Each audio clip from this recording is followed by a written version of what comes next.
Hello guys and welcome to the video. This is for the Witch Doctor class for patch 2.6.1. This is classic Helltooth Turbo Chicken. Now I made this build a very long time ago. It's basically used for key farming and bounties most generally, and to a certain extent lowish GRs as well. For instance, I can do GR 70s in around about 3 minutes a run at the moment with this build. Obviously in this gear here, but that's with no main stat added. I'm going to show that in a bit as well. So it's an absolute classic build. It's very cool. Not much has changed this build, but because the Helltooth now has gone up to 4,400%, so a big increase, it allows us to use the big dog again. Okay, we have not used the big dog literally in years on the Witch Doctor, so I'm quite excited to present this to you. One of the guys once again who's in Tall Man Singer. It's very cool. Okay, so let's go through this classic build and explain how it all works. Okay guys, Wall of Death, Communion Spirits. This does a debuff to the mobs it hits for 25%. But more importantly, when you cast this, it procs Jerem's Revenge. So once Jerem's Revenge is up, all your pets are triggered to do their damage bonus. So if this is not up, your pets will not deal the big damage. Okay, it's very important. So always keep this up. Piranhas, Piranha Hado, basically this is your grouping skill. You typically want to cast this on top of an elite pack or massive density.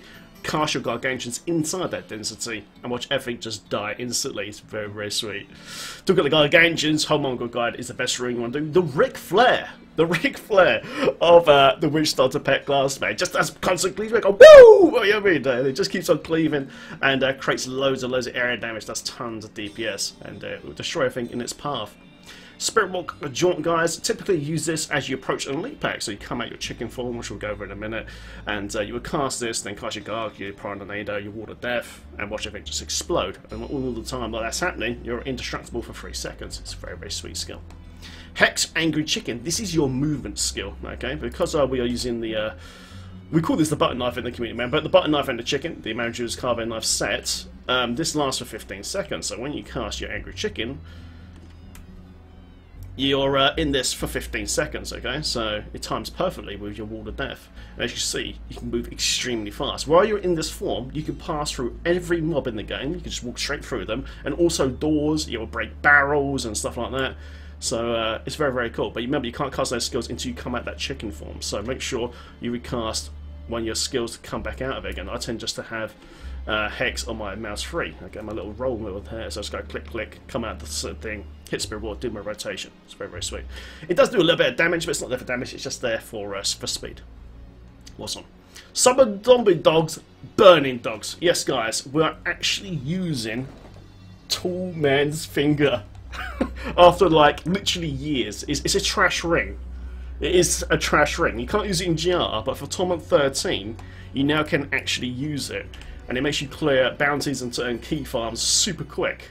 Okay, so what this ring does is summons zombie dogs and summons one Gargantuan dog with more damage and health than all the other dogs combined. So basically you just get this one giant dog, and it's boosted. Its DPS is boosted by having Midnight Feast, Fierce Loyalty, and Zombie Handler. So you've got those passives in it. Actually, it makes the dog even stronger and actually does more damage. Okay, this dog is extremely quick. You know, he's got much faster movement speed than the Gargantuans. You know, he'll get to that target super quick, and of course, because we're using the Burning Dog, he's actually got a fire aura around him as well. We don't stack fire damage in this build, but it still will blast through the mobs. You'll see what happens. It's great. It hits extremely hard. Not as hard as the Gargs, obviously, because we're specking for Garg damage, but you know, it clears stuff very quickly. Unfortunately, we can't use him in GR, you know, for really GR speeds above 70, because you'll forego too much defense, and then you need to start using the Endless Walk set. But I'll go over that setup as well.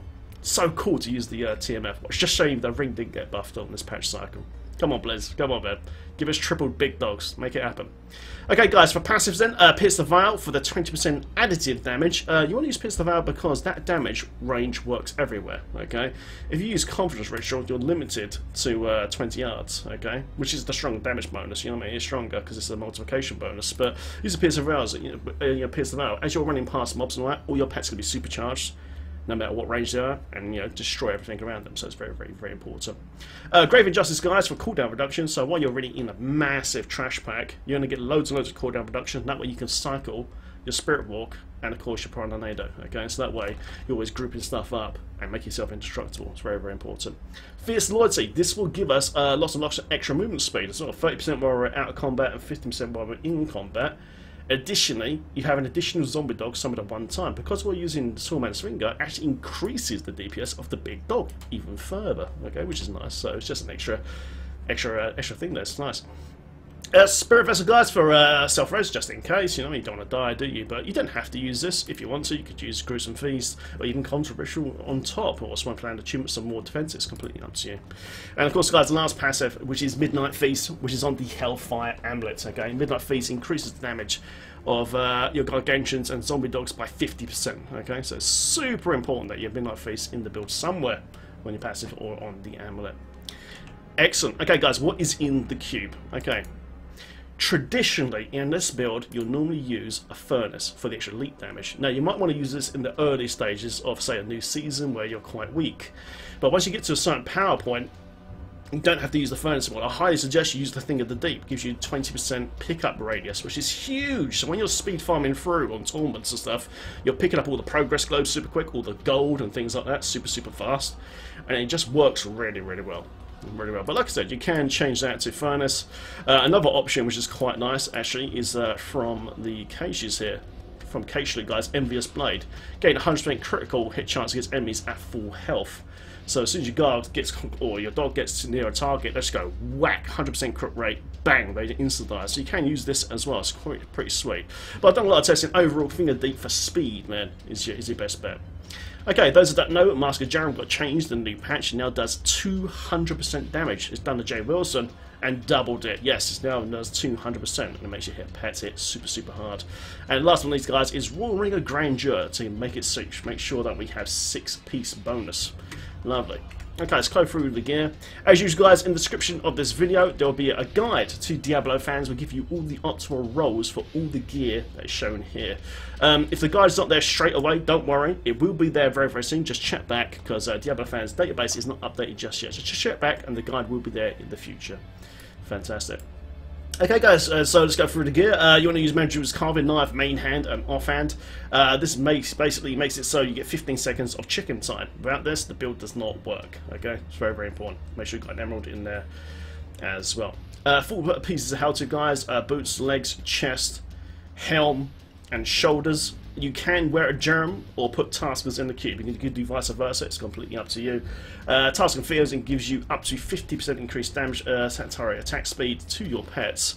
Gargs are capped at 40, but the dog can go higher. Okay, so the higher the better if you can.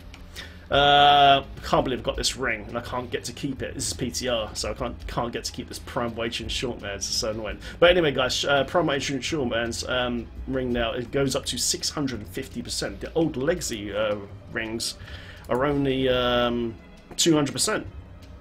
Whereas there's the old one there at 200%. So you know, Shortman's Fingers got him buffed a lot, and it makes the pets really viable, and more importantly, gives you 3 as well. 3 mini Gargs, man. There they are, ready to do their Ric Flairs. First gem, guys, is Bane of the Trapped for the enormous damage buff. Okay, guys, for belt, there's actually quite a lot of choice for belt on this build, actually, which is quite sweet. I quite like, at my current gear score, because I'm quite strong at the moment, even though I'm not using no Paragon, I actually quite like Krem's buff belt. You gain 25% run speed. This effect is lost after 5 seconds after you take damage. Okay, so when you're doing bounties, you really get some mad speed with this. Look at that speed, that's crazy. You know, we can make it faster if we wanted to by using Boot of the Hoarder. We'll go over that in just a moment, but that is some serious speed. But it's up to you, you know what I mean? There's a few belt options. So if you want extra speed, use Clem's buff belt. If you want more damage, then you can't go wrong with a Witching Hour. You know, I mean, Witching Hour is fantastic with extra damage, but you will take a hit in your toughness though. You lose some heart life and armor rolls and stuff like that. And the last option is actually Boon of the Hoarder. Boon of the Hoarder pretty much makes you indestructible to all damage when you pick up gold. Okay, so what you can do, you can give up the Historic Alteration gem here and pop in a Boon of the Hoarder, and basically this generates gold, and you'll pick up all of that gold instantly because of the Thing of DP. You get 20 pickup radius, so you pick up the gold instantly, but all your defense will be dependent when you pick up gold. So you know, if you just miss one pile and the damage reduction bonus falls off, you will die. Okay, so it's up to you. You know what I mean? It's up to you. If you're a good dodging ninja man, then yeah, absolutely fine. But for me personally, I think Clem's buff belt is probably the best belt. I think it's very cool.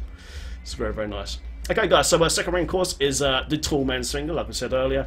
This gives you one giant dog. Okay, one giant dog, and it hits super hard. It's only viable though for tournament farming and low GRs, unfortunately. This ring did not receive any damage changes. It's only in the build because Helltooth got buffed up by over 3000%. Okay, so that's the reason why it is.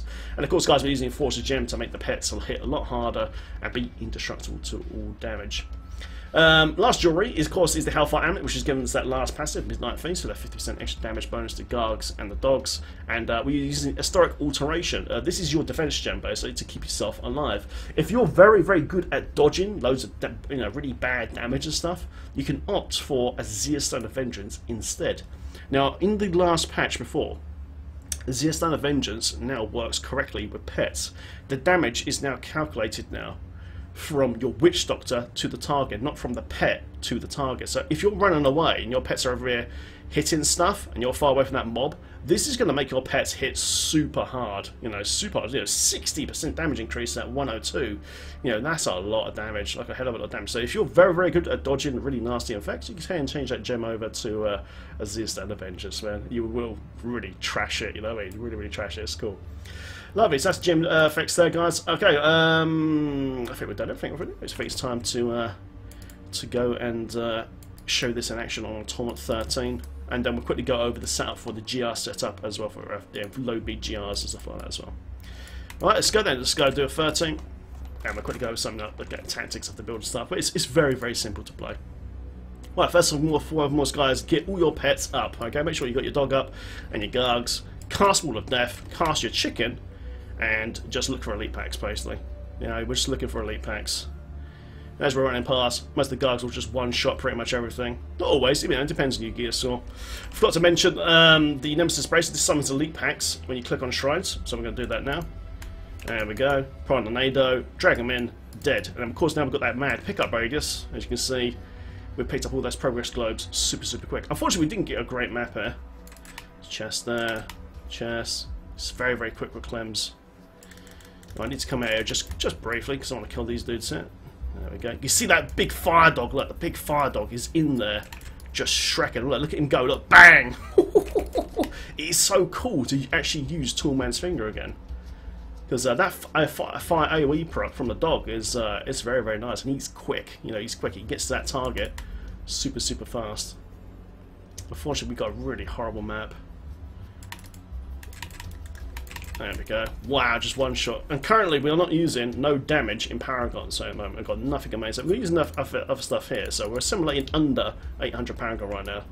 Obviously, my gear is kind of spared. Pretty much every piece is kind of spared, but only like low BS gems.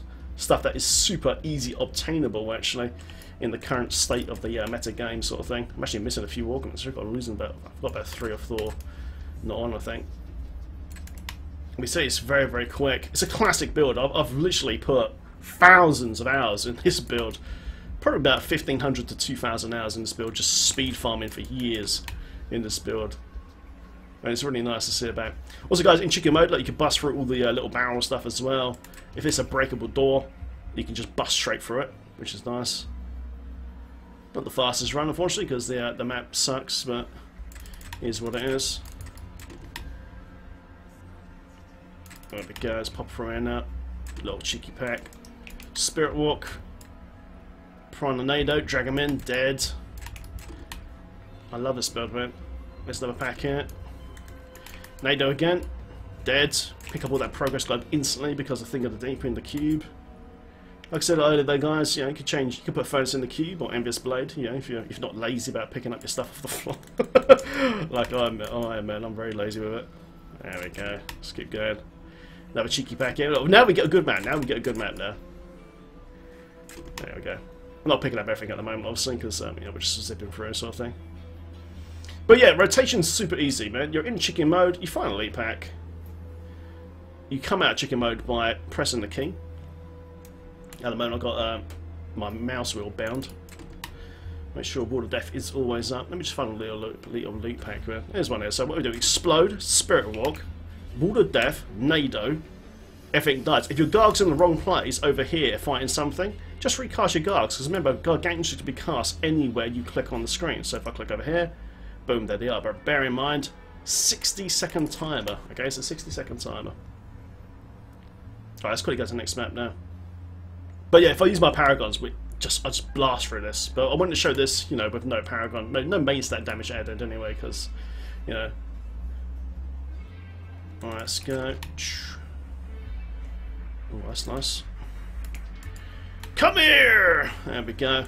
Also, guys, for a follower, use the Templar and make him so he has all the healing skills. Okay, it's very, very important, because he's your main source of healing. For the GR version of this build, which I'm going to show you guys in just a moment, you actually have Leeching Beast that will heal you all the time. But yeah, for the GR version of this build, just for like low gem ups and stuff, it's exactly the same rotation. You know, it's exactly the same rotation. Spirit Walk, Garg, Nado, Wall of Death, and just watch everything just die. There we go, boom, easy peasy. Not the fastest run, obviously, but you know, it's just a tutorial video. But you know, if you get a team of witch doctors set up like this, it'd be crazy, guys. You'll just absolutely blast through it, absolutely blast through it. Okay, so what I'm going to do now, I'm now going to load up the GR version of this build for you guys now, and I won't do a ref of it because, you know, you know, I want to keep this video nice and tight for you guys.